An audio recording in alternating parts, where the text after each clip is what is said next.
Méditation sur le psaume 9. La lecture des psaumes est le danger de l'identification immédiate. David est un homme qui, à cause de son excellence, suivit la persécution du roi Saül, son beau-père. Il jalousiait afin de préserver son propre trône. Cependant, la plupart d'entre nous ne sont pas assez remarquables pour mériter une telle persécution. C'est pourquoi, lorsque nous lisons les psaumes de David, il serait dangereux de nous y identifier de manière automatique. Par exemple, dans le psaume 9, David se réjouit en Dieu, exulte, et chante les louanges du nom du Seigneur. Mais la raison qu'il invoque est la suivante. Le Seigneur a détruit ses ennemis et renversé leur ville. Or, lui, à la lumière de l'enseignement de Jésus dans le Nouveau Testament, aimer même ses ennemis, cela ne constitue en rien une raison valable de louer Dieu. Il n'existe aucune preuve claire que David ait subi une persécution totalement injuste. Le psaume ne peut pas être compris comme un texte révélant Jésus-Christ. Psaume chapitre 9, 2, 3. Je me réjouirai, je serai dans l'allégresse en toi, je chanterai ton nom au très haut.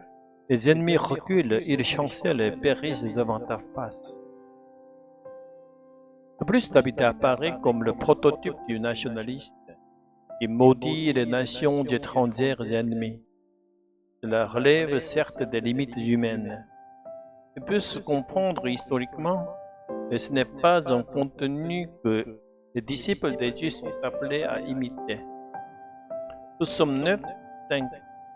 Tu menaces les nations, tu fais périr les méchants. Tu effaces leur nom pour toujours et à perpétuité.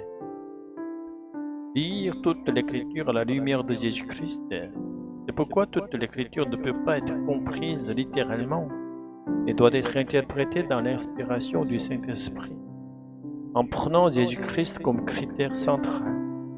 La justice dont parle David ici n'est rien d'autre qu'une justice centrée sur lui-même.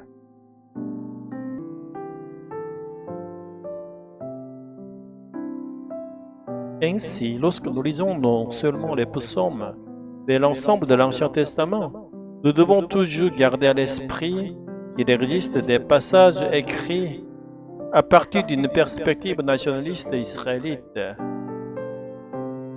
Dans ce texte, nous devons apprendre à discerner le message transmis par le véritable Fils de Dieu, Jésus-Christ, et acquérir une lucidité spirituelle qui nous permette de lire au-delà de la lettre. En même temps, nous ne devons pas tomber dans le piège des courants anticléricaux antichrétiens qui utilisent ces passages pour dénigrer l'ensemble de la Bible. Le refuse éternel Dieu, défenseur des opprimés. Pendant le psaume 9 contient aussi une vérité qui demeure toujours valable. Dieu se tient du côté des opprimés, des pauvres et des malades. Lorsque nous n'avons plus aucun appui dans ce monde, nous ne devons pas oublier qu'il existe un dernier refuge, qui est en même temps un refuge éternel. Et en réalité, le refuge le plus parfait. Dieu lui-même, si c'est à travers la pauvreté et la souffrance de ce monde que nous avons appris à connaître Dieu et à croire en lui, alors nous devrions même rendre grâce pour cette pauvreté en cette souffrance. Et ils ont été pour nous la boue dans laquelle nous avons découvert la perle éternelle. Psaume 9, verset 19. L'Éternel est un refuge pour l'opprimé, un refuge au temps de la détresse. Ceux qui connaissent ton nom se confient en toi, car tu n'abandonnes pas ceux qui te cherchent, ô Éternel.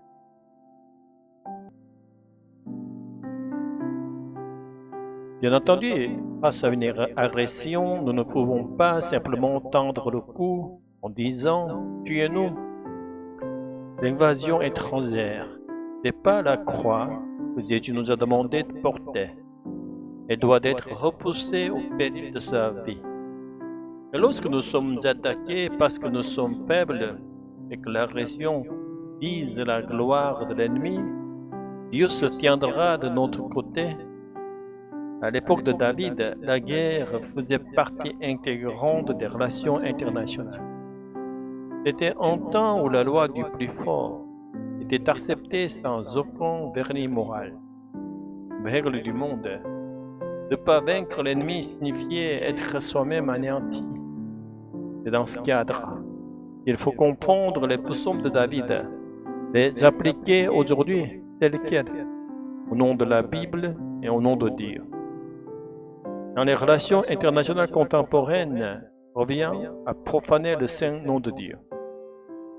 Enfin, ce que les nations étrangères et nous-mêmes devrons retenir du psaume 9, c'est que nous ne sommes tous que des êtres humains éphémères, et que le seul refuge de la vie éternelle trouve en Dieu seul, ainsi que toute l'humanité, main dans la main, entre dans le royaume éternel. Je le prie au nom de Jésus-Christ. Alléluia. Amen.